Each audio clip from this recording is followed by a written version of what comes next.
हर साल चैत्र माह के शुक्ल पक्ष की प्रतिपदा तिथि से लेकर नवमी तिथि मनाया जाता है। राधे राधे दोस्तों, जय श्री कृष्णा। इस दौरान जगत जननी माँ दुर्गा और उनके 9 रूपों की पूजा की जाती है। साथ ही उनके निमित्त चैत्र नवरात्र का व्रत रखा जाता है। माँ दुर्गा की पूजा करने से साधक की हर मनोकामना पूरी होती है, साथ ही सुख और सौभाग्य की अपार वृद्धि होती है। नवरात्र वर्ष में 4 बार पड़ती है, माघ, चैत्र, आषाढ़ और अश्विन। नवरात्र के जो वातावरण के तमस का अंत होकर सात्विकता शुरू होती है। मन में उल्लास, उमंग और उत्साह की वृद्धि होती है। दुनिया में सारी शक्ति नारी या स्त्री स्वरूप में के ही पास होती है, इसलिए नवरात्र में देवी की उपासना की जाती है। नवरात्र के 9 दिनों में देवी के अलग अलग स्वरूपों की उपासना की जाती है। हर स्वरूप से विशेष तरह का वरदान मिलता है और ग्रहों की बाधा भी समाप्त होती है। पंचांग के अनुसार इस बार चैत्र नवरात्र 19 मार्च 2026 गुरुवार से शुरू होगा और समापन 27 मार्च को होगा।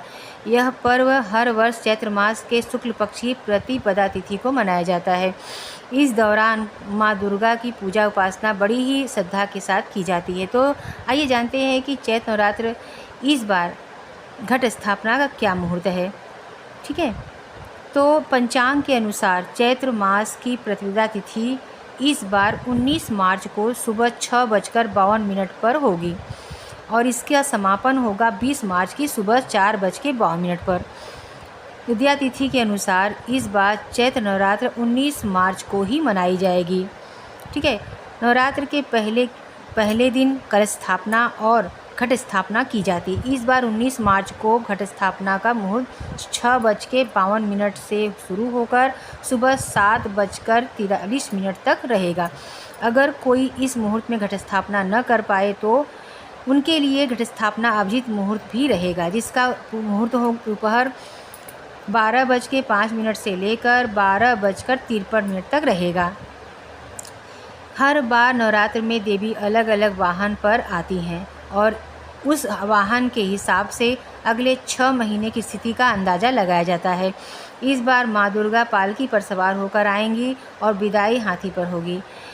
पालकी पर माँ दुर्गा का आना शुभ माना जाता है। नवरात्र में जीवन के समस्त भागों और समस्याओं पर नियंत्रण होता है और नवरात्र के दौरान हल्का और सात्विक भोजन करना चाहिए। नियमित खान पान में जौ और जल का प्रयोग जरूर करना चाहिए। इन दिनों में तेल, मसाला और अनाज कम से कम खाना चाहिए।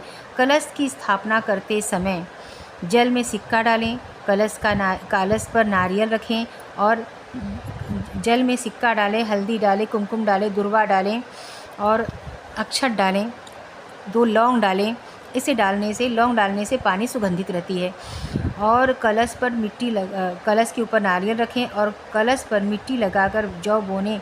उसके बाद कलश के निकट अखंड दीप जरूर जलाएं। तो 9 दिनों की नवरात्रि की पूजा हमें इस तरह से करनी चाहिए। अगर हम व्रत रखते हैं 9 दिन को तो अति उत्तम है। व्रत में हमें अन्न ग्रहण नहीं करना है। जो मैंने पहले बताया सात्विक भोजन उन लोगों के लिए है जो कि व्रत नहीं करते हैं। जो व्रत करते हैं उनके लिए फल, फ्रूट, आलू, शकरकंद ये सब खा सकते हैं। साबूदाना, हम इन सब चीज़ों की फलाहारी कर, राजगिरा का आटा हो गया, तो हम फलाहारी करके माँ दुर्गा की पूजा करते हैं। तो आइए जानते हैं कि 9 दिनों की देवी का दिन क्या होगा। प्रतिपदा माँ शैलपुत्री जो 19 मार्च को है, इस दिन माँ शैलपुत्री की पूजा की जाती है। द्वितीया माँ ब्रह्मचारिणी जो 20 मार्च को है, तो हम दूसरे दिन ब्रह्मचारिणी जी की पूजा करते हैं। तृतीया माँ चंद्रघंटा 21 मार्च को है, जो हम चंद्रघंटा देवी की पूजा करते हैं।